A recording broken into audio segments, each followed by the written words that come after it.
બારડોલી અવધૂત બ્રાહ્મણ સાર્વજનિક high school BABS હાઈસ્કૂલનો હું સેક્રેટરી ને ટ્રસ્ટી શ્રી અજયભાઈ અધૂરી બોલું છું. મારે તમને એક વિગત આપવા માટે અમે ચેરિટી કમિશનનો જે હુકમ થયો હતો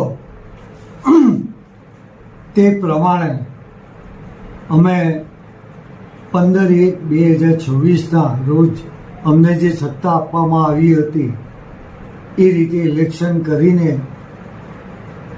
જનરલ સભા બોલાવીને ઇલેક્શન કરીને 105 માણસથી વધારે સંખ્યામાં માણસો આવીને અમને સર્વાનુમતે હોદ્દેદારો અને કારોબારીની રચના કરી હતી.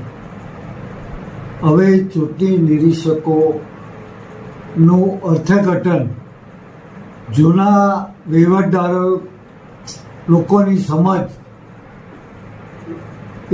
એ લોકોની સમજ પ્રમાણે જે અર્થઘટન કરે છે એ તદ્દન ખોટું છે ને ચેરિટી કમિશન તરફથી અમને કોઈ જાણકારી કરવામાં આવી નથી.